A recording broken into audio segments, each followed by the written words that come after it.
Uwaligani, mambo vipi? Hii ni Pekupeku TV, mimi ni Emmanuel. Karibu.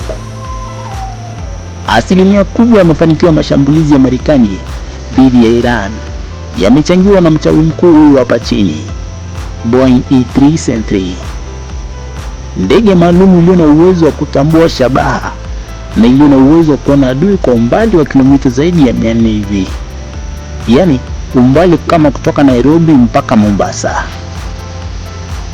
Ndege hii hutoa onyo la mapema kwa wanajeshi kabla ya kufanya mashambulizi. Pia huongoza ndege za kivita kuelekea kwa adui na kupanga mashambulizi kwa ufanisi.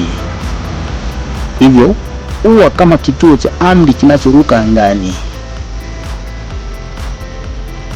Vilevile inaweza kufuatilia makumi au hata mamia ya malengo kwa wakati mmoja. Jambo hili linasaidia jeshi kujua kinachoendelea kwenye anga lote la vita. Pia ndege hii huunganisha mawasiliano kati ya ndege za kivita, vikosi vya ardhini na vituo vya amri. Kwa sababu ya uwezo huo wa kugundua, kufuatilia na kuelekeza mashambulizi kwa siri na umbali mrefu, ndege hii ya Boeing E-373 imepewa jina la utani la mchawi mkubwa wa vita. Tangu kuanza kwa matumizi yake, imesaidia kwa asilimia kubwa kulengwa kwa shabaha nchini Iran katika vita vinavyoendelea. Nimekuwa nikiona nchi nyingi zikijigamba kuwa zinamiliki silaha za nyuklia, na kama hujui kwamba silaha za nyuklia ndio mwisho wa mambo yote, ndio inavyosemekana. Sasa huwa najiuliza kwa nini hata ikitokea vita huwa hawazitumii?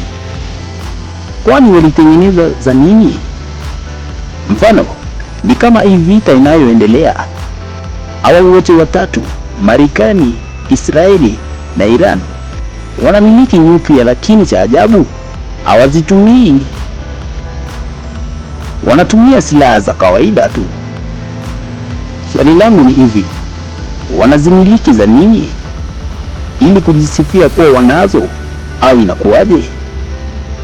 Kama ni vita, si ndio hivi hapa wazitumie sasa? Kwaheri.